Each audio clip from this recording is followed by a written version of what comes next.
Hi friends, welcome to my channel. This is Shivakoti S K Rao. ఈరోజు ఈ వీడియోలో మీలో ఉన్న బాధల్ని, మీలో ఉన్న డిప్రెషన్ని నేనైతే బయటకు తీసేస్తాను. ఈ వీడియోని ఎక్కడ స్కిప్ చేయొద్దు. వీడియోని ఎండ్ వరకు చూడండి. ఒక ఊళ్ళో ఒక ముసలావిడ నిద్రపోతున్న టైంలో, అంటే నైట్ టైంలో ఆవిడ నిద్రపోతున్న టైంలో ఆవిడకి కలొచ్చింది. ఆ కల్లోకి ఒక పాము వచ్చిందనమాట. అయితే ఆవిడకి నిద్ర లేచిన తర్వాత ఆ పాము కల అనుకోవట్లేదు ఆవిడ. నిజమే అనుకుంటుందనమాట. అయితే ఆ కల ఏంటంటే ఆవిడ కడుపులో, అంటే ఆవిడ పొట్ట లోపల పాముంది అని ఆవిడకి డౌటొస్తుందనమాట. ఎలా ఎళ్ళిందనేది తర్వాత విషయం గానీ, ఆవిడకైతే నా పొట్టలో పాముందని జెప్పేసేసి ఆళ్ళ కొడుకులకి, మనవళ్ళకి అందరికి చెప్తూ ఉందనమాట. అయితే ఇది వింటున్న వాళ్ళందరూ కూడా ఈ ముసలిదాన్ని చేదస్తాం అట్లాగే మాట్లాడుతూ ఉంటది. గోల గోల చేస్తా ఉంటది. పామేంది కడుపులో ఉంటాయిందని జెప్పేసి అంటారనమాట. ఈ ముసలావిడ ఈ దిగులుతో ఏం చేసిందంటే తిండి తగ్గిచ్చేసింది. తినలేకపోతుంది, ఉండలేకపోతుంది. కనిపించినోళ్ళకల్లా చెప్తుందనమాట. చెప్పినోళ్ళు మళ్ళీ చెప్తే తిడతున్నారని చెప్పేసి వాళ్ళకి చెప్పకుండా కొత్తగా ఎవరైతే కనిపిస్తారో వాళ్ళకి చెప్తూ మొదలుపెట్టిందనమాట. అయితే ఈ పిచ్చి బాగా ముదిరిపోయింది. బాగా డిప్రెషన్‌లోకెళ్ళిపోతుంది. ఇదే బాధ ఉంటుందనమాట ఆవిడకి. అయితే ఈవిడ్ని ఒకసారి ఒక సైకియాట్రిస్ట్ డాక్టర్ దగ్గరికి తీసుకెళ్లారనమాట. తీసుకెళ్తే కంప్లెయింట్ ఏంటనేది సైకియాట్రిస్ట్ ముందుగానే తెలుసుకుంటారు. తెలుసుకుంటే ఇప్పుడు ఈవిడ్ని తీసుకెళ్ళడంతోనే వాళ్ళు ఆల్రెడీ ఈ ముసలమ్మ వాళ్ళ పిల్లలు ఎవరైతే ఉన్నారో వాళ్ళు ఆల్రెడీ డాక్టర్‌కి చెప్పున్నారనమాట. కంప్లెయింట్ ఏందంటే ఇదని. ఈలోపు డాక్టర్ గారు ఈవిడ ఎంటర్ అవ్వడంతోనే సైకియాట్రిస్టులు గదా! ఆవిడ ఎంటర్ అవ్వడంతోనే "ఏంది మామ్మ నిన్ను జూస్తే నీ కడుపులో పామున్నట్టుంది" అని జెప్పి అన్నాడన్నమాట. ఈ ముసలమ్మకి హమ్మయ్య! అదిగో చూసారు డాక్టర్ దగ్గరికి తీసుకొస్తే తెలిసిపోద్దని జెప్పి నేను అనుకుంటానున్నానా? మీరు చాలా మంచి డాక్టరు. నేనసలు చెప్పకుండానే మీరు చెప్పేసారు. మీరు నా పొట్టలో పాముందని జెప్పేసి, బాబు బాబు నువ్వు ఎలాగైనా సరే ఆ పాముని మాత్రం బయటకి తీయాల్సిందేనని జెప్పేసి ఆవిడ అందనమాట డాక్టర్‌తో. డోంట్ వర్రీ ఆ పాముని నేను బయటకి తీసేస్తానని జెప్పేసి, ఈ ముసలావిడని పడుకోబెట్టి ఒక యనస్థీషియా ఇచ్చారనమాట. చిన్న యనస్థీషియా ఇచ్చారు. ఒక 2 అవర్సో, 3 అవర్సో లెక్కుండా. మత్తిచ్చేసారనమాట. మత్తిచ్చిన తర్వాత ఈ సైకియాట్రిస్ట్ దగ్గరున్న అసిస్టెంట్‌ని పంపించి చిన్న పాము పిల్లని ఆళ్ళు పట్టుకురమ్మన్నారనమాట. పట్టుకొచ్చిన తర్వాత ఆ పాము పిల్లని ఒక సీసాలో పెట్టారు దాన్ని.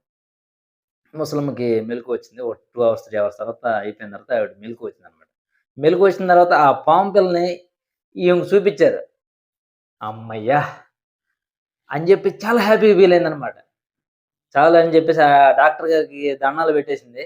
ఓకేనని జెప్పేసి ఎళ్లి రమ్మంటే, ఆ ముసలమ్మ కొద్ది దూరం వెళ్ళగానే ఆవిడకి మళ్ళీ వెనక్కొచ్చిందనమాట డాక్టర్ గారి దగ్గరికి. డాక్టర్ గారి దగ్గరికొచ్చి, డాక్టర్ గారు ఆ పాము పిల్లని నాకిస్తారా అని జెప్పి అడిగారు. ఆ పాము పిల్ల నీకెందుకని అడిగాడు డాక్టర్. అదేందండి అలా అంటారు. ఊళ్ళో నేనెవ్వరు చెప్పినా నమ్మలేదు. నేనందరు చాలా మందికి చెప్పాను. నా కడుపులో పాముందని చెప్తే ఎవ్వరు నమ్మలేదు. నన్ను మళ్ళీ తిట్టారు గూడా. వాళ్ళందరికి నేను చూపించాలి ఈ పాముని జెప్పేసని. ఆహా! సర్లే అయితే నీ మొహం తీసుకుపో అని చెప్పేసి ఆ పాము పిల్లని ఇచ్చాడన్నమాట గాజు బాటిల్‌తో సహా. అయితే అలా దారిలో ఎళ్తా అందరికి చూపిస్తా ఎళ్తుందన్నమాట.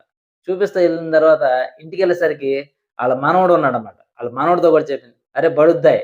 నేను చెప్తే నువ్వు నమ్మలేదు. ఇదిగో నా పొట్టలో ఉన్న పాముని డాక్టర్ గారు తీశారని" చెప్పేసి అని చూపించిందన్నమాట.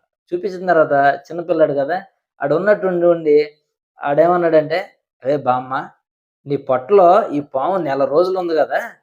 ఇది పిల్లలు పెట్టలేదంటావా నీ పొట్టలో గాని" అని జెప్పేసి అన్నాడన్నమాట. ఈ ముసలమ్మకి స్ట్రైక్ అయింది. నాకు అదే అనుమానంగా ఉందిరా! ఇది పాము పిల్లలు ఉన్నట్టుగానే అనిపిస్తుంది నా పొట్టలో ఇంకా అని జెప్పేసి అందనమాట. ఆ ఇదిని దాచుకోలేక మళ్ళీ డాక్టర్ దగ్గరికి పరిగెట్టిందన్నమాట ముసలమ్మ. పాము ఎత్తుకొని పోయిందన్నమాట. పాము ఎత్తుకుపోతే డాక్టర్ గారు చూపించినప్పుడు ఇలా డౌటొచ్చింది నాకిట్లా అని చెప్తే, "ఏ అబ్బో! అది పొట్టింది మేము నీ నీ పొట్టలో నుంచి తీసింది మగపాము. ఎలా పిల్లలు పెట్టిద్దని" చెప్పేసి అనగానే, "ఆహా! ఓకే. అని జెప్పేసి మళ్ళీ కొద్దిగా హ్యాపీగా ఫీల్ అయిపోయి మళ్ళీ వచ్చేసిందనమాట. అంటే చూసారా ఫ్రెండ్స్? అంటే మనలో లేనిది, అంటే మన మైండ్‌లో లేని దాన్ని మనం ఉందని జెప్పేసేసి మనం క్రియేట్ చేసుకొని ఒక డిప్రెషన్‌లోకెళ్తూ ఉంటాం. అనుకోకుండా కొంతమంది మనుషులు మిస్ అయినప్పుడు, లేకపోతే మనకు కావాల్సిన వస్తువులు మిస్ అయినప్పుడు, లేకపోతే ఇంకోటి ఏదన్నా వర్క్ ప్రెషర్ ఉండో, ఏదో కొన్ని డిప్రెషన్‌లోకెళ్తూ ఉంటాం. అంటే డిప్రెషన్ అనేది నీకు తాత్కాలిక ఒక స్థాయి మాత్రమే. దాంట్లోంచి నువ్వు బయటకి రావచ్చు. కానీ మనం బయటకి రాకుండా ఈ పాము పిల్లని ఎలా అయితే పెంచుతున్నామో, లోపల ఉందని జెప్పేసి ఎలా భావిస్తూ ఉంటామో, అలాగే మనలో గూడా డిప్రెషన్ అనేది పెంచుకుంటూ వెళ్తాం వల్ల first of all me health damage అయితే వన్ బై వన్ మీరు ఉన్న ఆర్గాన్స్ డ్యామేజ్ అవుతాయి. నెమ్మదిగా మనిషి చనిపోయే స్థాయి దాకా వెళ్తారనమాట. ఆ డిప్రెషన్స్ లాంటియి. ఆ డిప్రెషన్ నుంచి మనం బయటకి రావాలంటే మాత్రం ఖచ్చితంగా ఇట్లా ఇట్లాంటి ఒక కథను విన్నప్పుడో, లేకపోతే ఇట్లాంటివి మనం ఎవరైనా చెప్తే వాళ్ళ దగ్గర ఒక డౌట్ రైజ్ చేసి మనం క్లియర్ చేసుకున్నప్పుడు మనం హ్యాపీగా ఉండొచ్చు తప్ప, ఏ డిప్రెషన్ ఉండదు. డిప్రెషన్ అనేది నీ చుట్టుపక్కల ఉంటుందంతే తప్ప, నీ లోపల ఉండదు.